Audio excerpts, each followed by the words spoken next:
परंतु जर मुसलमानांची आक्रमणे चालू झाली त्यावेळेपासून मुस्लिम स्त्री समाजाने केलेल्या हिंदू स्त्रियांच्या राक्षसी विटंबनेच्या निष्कृतीसाठी हिंदू लोकही त्यांना जे रणांगणात मुस्लिमांवर प्रभावी जय मिळत त्यावेळी तरी त्या मुस्लिम स्त्री समाजाचेही परिपत्य कठोरपणे करीत जाते.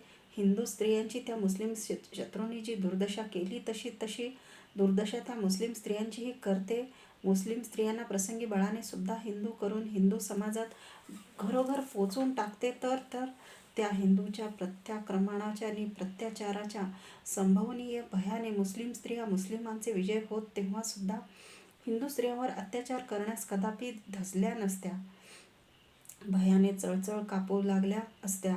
आज आम्ही हिंदू स्त्रियांना बाटवल्या, छळल्या, बटकी केल्या तर उद्या वा परवा हिंदूंना विजय मिळताच आमची आणि आमच्या मुलाबाळांचीही तीच ताटातूट विटंबनांनी दुर्दशा करण्यास हिंदू समाज ही गावोगावनी घरोघरी सोडून नाही सोडणार नाहीत, सोडित नाही. हिंदू स्त्री पीडनाच्या भीषण दंडापासून आमची स्त्रीत्वाची ढाल सुद्धा आमचे लवलेशही संरक्षण करू शकत नाही.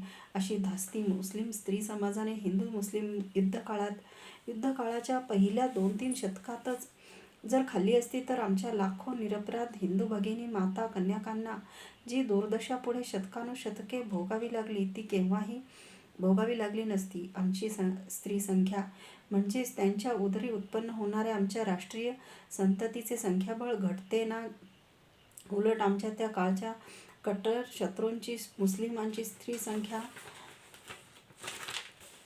वाढते ना, म्हणजेच त्यांच्या एकंदर समाजाचे संख्याबळ ठिकठिकाणी आटून गेल्या वाचून राहते ना. ते का नि कसे ह्याचे समाजशास्त्रीय स्पष्टीकरण परिच्छेद 438 ते 445 मध्ये केलेलेच आहे. परंतु पात्र विवेकशून्य अशा शत्रू स्त्री दाक्षिण्याच्या भ्रमिष्ट कल्पनेने पछाडलेल्या त्या कालखंडातील हिंदूंनी मुसलमानांच्या लाखो स्त्रिया अवश होऊन त्यांच्या त्या हाती अनेकदा त्या आल्या असताही त्यांना त्यांच्या अत्याचारास्तव तसाच प्रत्याचाराचा असा कडक उपाय योजिला नाही. ह्या शत्रू स्त्री दाक्षिण्यापायीच हिंदूंची मुस्लिमांनी केलेली अधिकाधिक दुर्दशा पुन्हा हिंदूंच्या ह्या देशकालपात्र विवेकशून्य शत्रू स्त्री दाक्षिण्याचा मुस्लिमांवर काहीतरी अनुकूल परिणाम झाला होता का?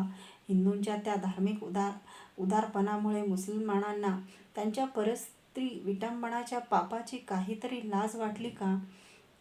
मुसलमानांच्या राजकन्यादी पाडाव झालेल्या सहस्रावधी स्त्रियांना हिंदूंनी सुरक्षितपणे वारंवार त्यांच्या घरोघर परत पोचवून दिले. याविषयी मुसलमानांनी त्यांचे कधी उपकार मानले का?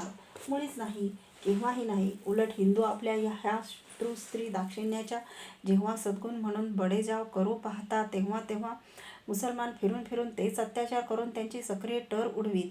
जर स्त्री दाक्षिण्याची हिंदूंना प्रतिष्ठा वाटत असती तर त्यांच्या स्त्री दाक्षिण्याच्या सद्गुणावर प्रथम अधिकार त्यांच्या स्वतःच्या माता भगिनी पत्नीचाच होता.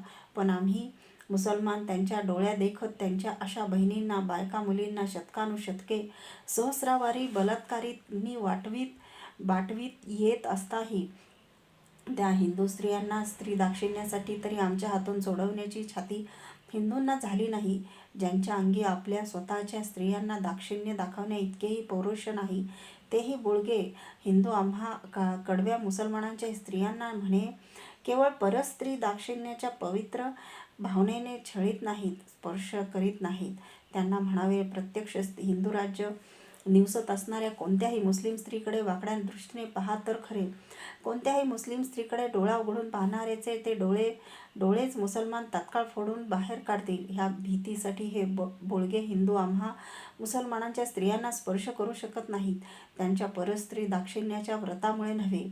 असा हिंदूंच्या ह्या स्त्री दाक्षिण्याच्या ऐटीचा उलटा अन्वयार्थ लावून मुसलमान अधिकच शेफारत गेले आणि त्यांचे हिंदू स्त्रियांवरील अधमाधम अत्याचार आणि लक्षावधी हिंदू स्त्रियांची अपहरणे हिंदूंच्या ह्या प्रकरणीची प्रत्याचार शून्यता पाहून अधिकच चेकाळत गेली.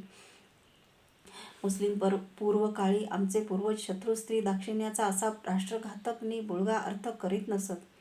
जो चावायला आला तो साप ठेचलाच पाहिजे, मग तो नाग असो किंवा नागिन. ज्या शत्रूच्या स्त्रियाने आमच्या माता भगिनींना बळाने बटकी करून सोडले, त्यांचे स्त्रीत्व त्या आततायी कृत्याने स्पष्ट होत होते.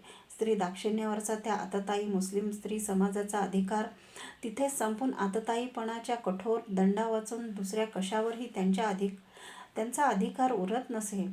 यास्तवच जेव्हा ऋषीजनांच्या हत्या करणाऱ्यांनी यज्ञयाग विध्वंसणाऱ्या राक्षसांसह त्राटिका रामावर चालून आली, तेव्हा रामचंद्राने तत्क्षणात तिला ठार मारून टाकले. शूर्पणखा राक्षसीन सीतेला कोवळ्या काकडीसारखी खाऊन टाकण्यास जेव्हा धावली, तेव्हा लक्ष्मणाने तिचे नाक कान कापून तिला परत धाडून दिले. परस्त्री दाक्षिण्यासाठी तिची खणानारळाने ओटी भरून नव्हे, नरकासुराने आर्याच्या सहस्रावधी स्त्रिया पकडून त्यांच्या असुर राज्यात आजच्या आसिरियामध्ये नेल्या. हे पाहता श्रीकृष्णाने त्या असुरावर स्वारी करून त्याला युद्धात ठार मारले. आणि हा सामरिक आणि राजकीय सूड उगवूनच काय ते थांबले नाहीत, तर त्या ज्या सहस्रावधी आर्य स्त्रिया त्या असुराच्या बंदीत बळाने कोंडून राबविल्या जात होत्या, त्यांना सोडवून परत आपल्या राज्यात आणून सामाजिक सूडही उगविला. त्या आर्य स्त्रिया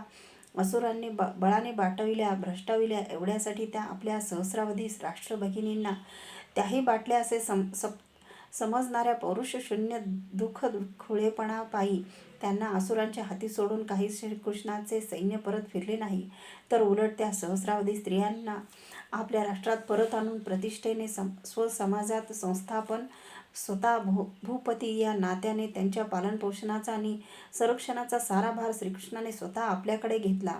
आपल्या राष्ट्राचे स्त्रीवर्गीय संख्याबळ घटू दिले नाही. श्रीकृष्णाच्या ह्या भूपतित्वाच्या कर्तव्यासच आपल्या पौराणिक वर्गाने लाक्षणिक अद्भुत तत्वाचे पूट चढवून श्रीकृष्ण त्या सहस्रावधी स्त्रियांचा पती झाला, म्हणजे त्याने त्यांच्याशी लग्न लावले अशी लोककथा पुढे वर्णिली असावी हे उघड आहे. वरील पौराणिक काळापुढच्या यवन शक हुनांच्या काळी तर त्या परकीय शत्रूंच्या कोणीही सेनानीचा, राजाचा किंवा महाराजाचा लढाईत पराजय करताना त्या परशत्रूच्या राजकन्यांशी आमचे तत्कालीन पौरुषशाली विजेते हटकून प्रकटपणे विवाह करीत. ती परंपरा सम्राट चंद्रगुप्त मौर्यापासून तो गुप्त सम्राटापर्यंत अव्याहत चाललेली दिसते. शालिवाहन राजेही विजित शक राजकन्यांशी विवाह करीत असत. नुसते आमचे विजेते राजेच नव्हते, तर आमच्या त्या काळच्या भारतीय सामंतापासून तो सामान्य नागरिकापर्यंतही आमचे लोक यवन शक हुनांच्या परकीय स्त्रियांशी बेखटपणे लग्न लावीत.